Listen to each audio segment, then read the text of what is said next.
Sai Deepak, a famous right-wing ideologue.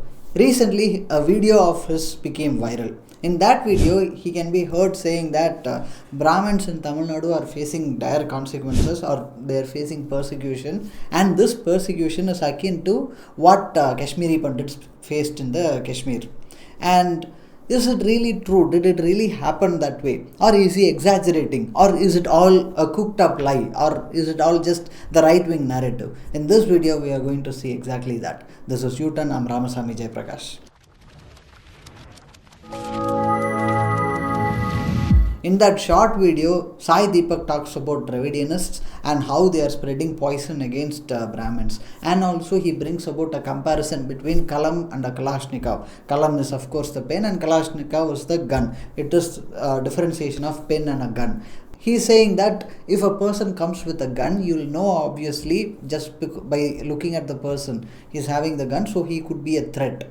So that threat is very evident. And a person with a pen, you won't consider that person as a threat. This is what basically he's saying. And this is not the first time Sai Deepak put forth this particular example. Even in another podcast with ANA Smita Prakash, he used similar rhetoric. Even there he said Dravidianists use pen. They wield the pen. So what is it that he finds problematic? Why wielding a pen or using the pen is problematic for Sai Deepak, and how Dravidianists are using the pen. We'll see all about that, how Tamil Nadu or how Dravidian movement came to be and what it is actually doing and how it is perceived as threat. We'll see all that in just a bit. But before that, I have to give you a small disclaimer.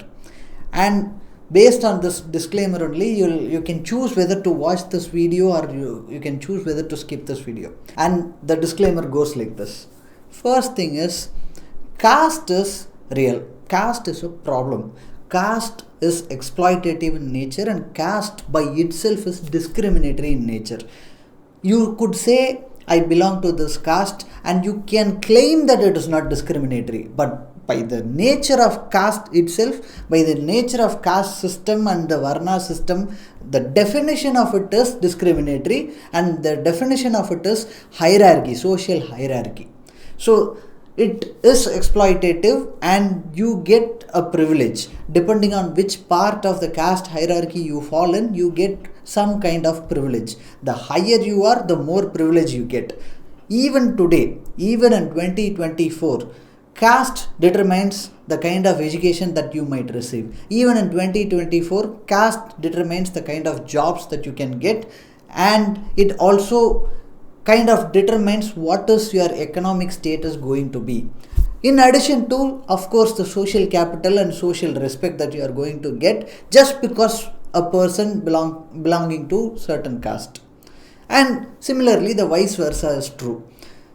The social capital or social respect could be far less or even non-existent depending on where you fall on the caste ladder. Especially if you fall on the bottom, you get nothing in terms of social respect. So even today, that is the reality. Nobody can deny it. If you are denying it, then you won't like what I'm saying, or you won't even begin to understand the issue at hand. And if anybody likes caste, if a person comes out and says, okay, I like my caste, I belong to this particular caste and I like my caste, but I don't discriminate against anybody else. Even in that case, even if a person says like this, that person can be termed as a casteist because, as I said before, caste by itself it's discriminatory in nature. And it goes on for the intermediate castes as well. And even a person from the lowest part of the caste hierarchy, they can be casteists too, and it is not limited only to the Brahmins, but since they are at the top, they get the most privilege and most benefit out of it. And with more and more Indians going and settling abroad, we have successfully exported caste system to the world. Indians going abroad, they don't just take their belongings, they don't just take their luggage or the family members or their dependents. It's not limited to that. They don't take just this. They also, without fail, take caste and go. And wherever they go, wherever we Indians go and live, we practice caste there also. And the discrimination that caste brings with itself manifests in abroad as well, as that is how it always has been, and that is how caste system is designed. And there is discrimination abroad. There are people fighting for against this caste discrimination abroad as well. There is an attempt to bring a bill that tries to ban or criminalize caste discrimination in California. That bill is being opposed by our fellow Indians, people from the upper caste, people from the higher part of the social ladder. They are trying to block this. Both sides are Indians actually. They are fighting it out in California, but both sides are Indians. One part is the lower part of the social strata is calling for criminalizing caste discrimination. The other part is claiming no, that should not be done. So we have successfully exported caste system as foreseen by Dr. Ambedkar. So as a collective society, we Indians are not ready to give up caste system, and we are not ready to at least not take a sense of pride in caste system. We still want to take pride in caste system. So that is what we are.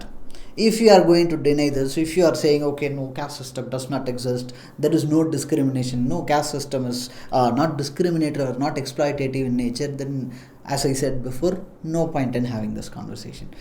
If you are okay with this, if you are open enough to accept this, we can move further, and then only you can begin to understand what I am going to say. So with that covered, let's see what is going on in Tamil Nadu. These disclaimers I said with a reason, because based on this realization that caste system is this way and this is exploitative and all that, based on this understanding and realization, that is how Dravidian movement started.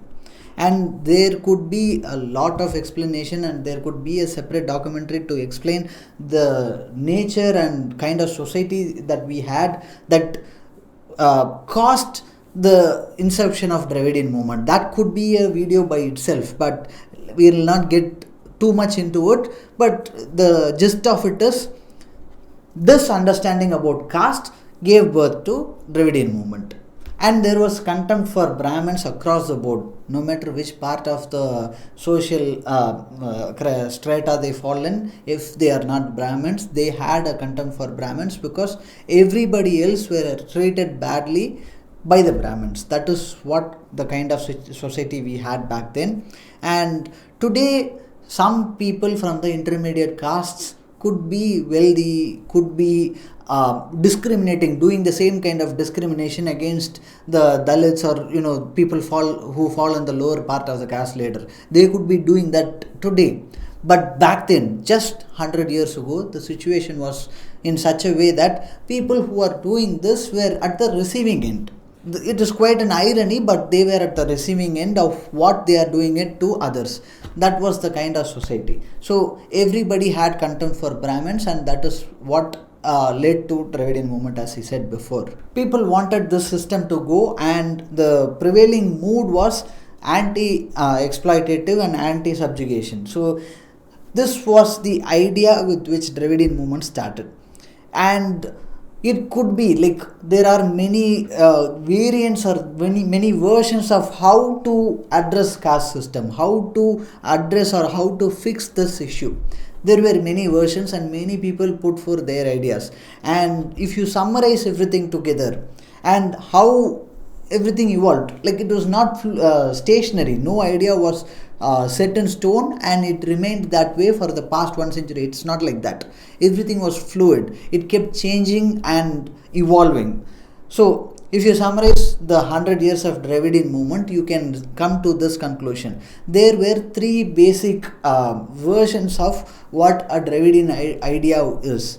One is eugenics, or based on DNA, or based on a person's genes, whatever you can call, because that was also the time where eugenics was a big part of the political discourse throughout the world. So there was this talk about Dravidians being a different race and Aryans coming to India, and there was this war of Aryan, Dravidian, and so on and so forth. That is one version of it. We Dravidians are different. We have a different, we are a different race. That is one part of it. That is one aspect of what Dravidianism started as. And the second part is Whatever could be, there could be an Aryan invasion, there could not be an Aryan invasion. Let's not go into that. But linguistically speaking, we have two different groups of people that are living. One is the Dravidian people, and the other one is non-Dravidian, because Dravidian people, all South Indian languages, almost all South Indian languages have something in common. They have a similar or comparable grammar, and they all seem to have come from the same ancestral language, Proto-Dravidian language. This everything could have evolved or developed or derived from that one Proto-Dravidian language.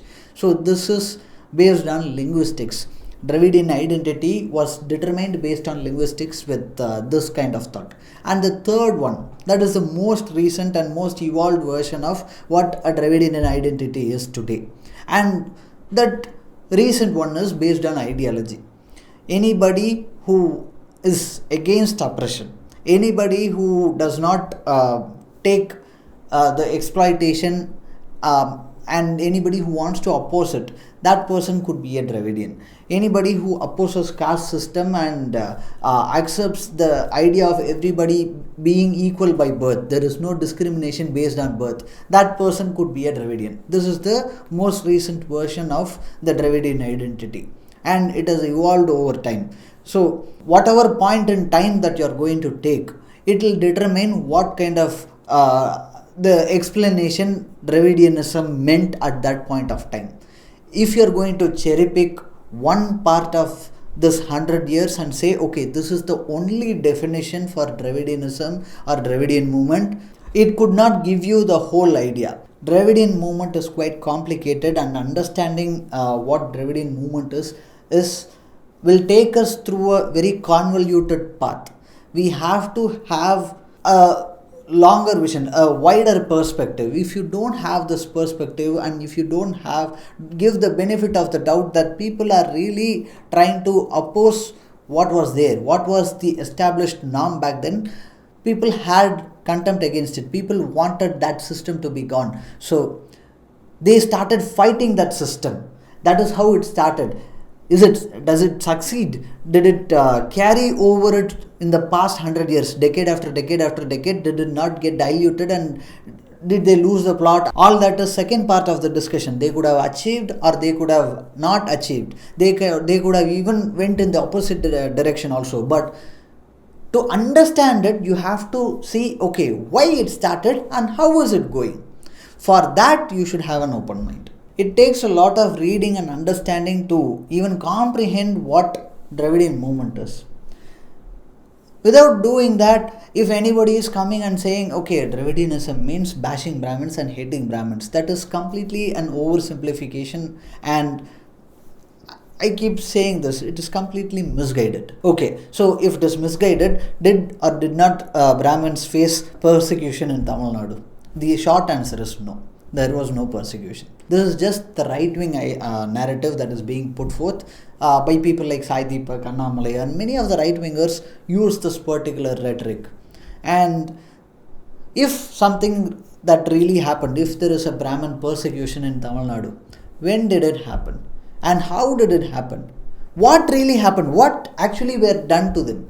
Okay, for this question, if you are going to cherry pick one or two incidents, there were excesses. There were incidents that were, in hindsight, in retrospect, if we think, some bad things happened. For example, cutting up of the thread, the sacred thread, it's called Poonal in Tamil Nadu. It was cut in certain incidents. So in hindsight, you could say, okay, that is wrong, it should not have been done, and I agree, it should not have been done.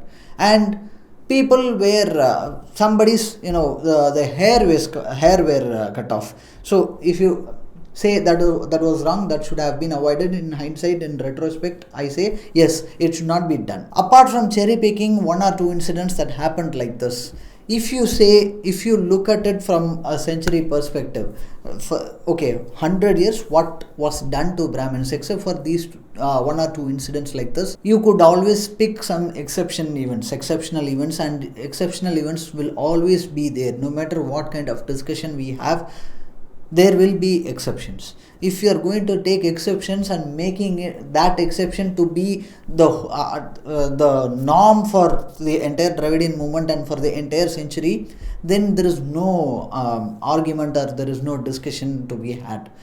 But if you take and if you consider an exception to be an exception by itself, then you will get this perspective. You will begin to understand what I am trying to tell you. There was a Brahmin chief minister in Tamil Nadu, and she was considered a Dravidian icon. Even now people consider her a Dravidian icon because she was credited for getting the reservations a legal protection and legal sanction. So even she was considered a Brahmin chief minister, Jayalalitha. She is still considered a Dravidian icon, and there have been many singers, and there are still many singers from the Brahmin community who are considered the legends. They are the authority, and nobody is thinking that okay, these people are Brahmin. Let me not go to them. Let me not listen to these songs. Nobody thinks that way. And we have Kamal Haasan as well. He is also a Brahmin, arguably the best actor from Tamil cinema and even India, or maybe second best if you consider Shivaji Ganeshan. So many people, so many successful people in Tamil Nadu are from Brahmin community, and they are not just living here peacefully, they are actually thriving. There is also another version to it. If anybody from the Brahmin community is talking about their superiority, and if they are talking about their supremacy just because they are Brahmins, they get a kind of flack that nobody from other communities get. A person from a Brahmin community will get a fierce opposition and a lot of criticism if that person talks about their caste pride. But if a person from an intermediate caste talks about caste supremacy and their caste pride, they won't get the same kind of outrage from everybody. It will be subdued, or it could vary. The intensity would vary. So that is quite an irony, but that is how it is. Apart from this, there is no hate, or there is no kind of persecution that is being done to them. Of course, you can still argue, anecdotally say, there is a mass migration of movement from Tamil Nadu to other parts of the world by Brahmin community. Tamil Brahmins have moved out of the state in droves. A person could come to us and say, okay, I know a lot of Brahmins, especially Tamil Brahmins. They are all living abroad. So many people are living abroad. Why do you think so many people are living abroad, especially from the Tamil Brahmin community? Because they faced persecution. One could say it like that. But they could be right only about one thing. And that one thing is, there is a significant migration amongst the Tamil Brahmin community to Western countries. They did not move because they faced persecution. Many of them, or almost all of them, moved because they had better standard of living and they had better opportunities. If there is a mass migration, where did they all go? Did they all go to rest of India, to other parts of India? Most of them. Maybe there could be exceptions, as there always will be. Except for those exceptions, most of them went to Western countries, or maybe even Australia to the east. Why? Because they just had an option of having a better life. That's all there is to it. Anecdotally, somebody could come and say there is this mass migration of Brahmins out of Tamil Nadu. All that is, as I said, anecdotal. There is no evidence for it. It is not backed by any data.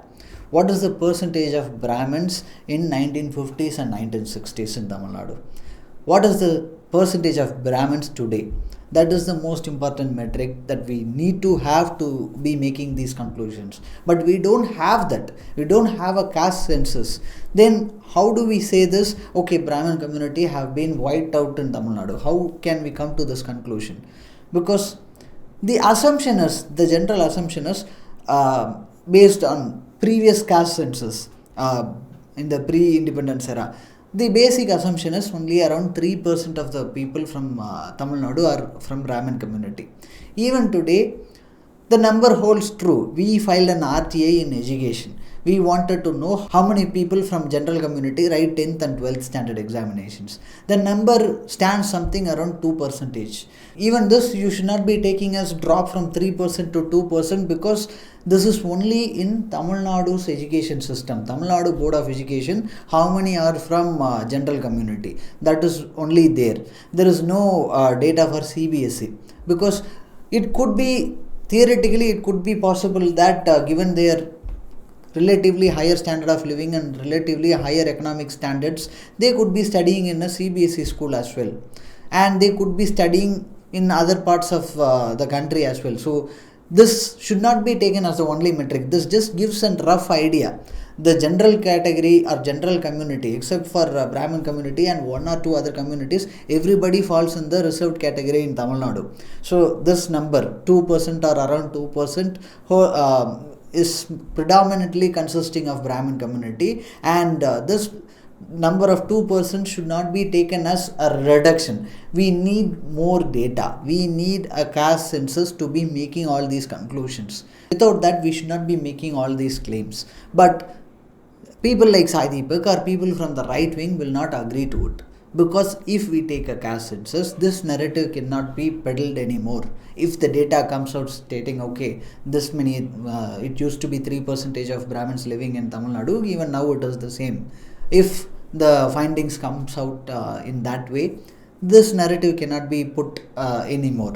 Similarly for love jihad as well, there is no data for it. If there is really a data, then they will not be able to conveniently come up with this conspiracy of love jihad. So even for that, they won't go into finding as to whether it is actually true. All those efforts will not be done. If they do that, how can they cook up all these stories? Don't fall for all these misguided or false narratives. Read more, educate yourself more about Dravidian movement and how it has evolved over the years. Please do not cherry pick, and please try to have an open mind when you read 100-year history of Tamil Nadu. Thank you.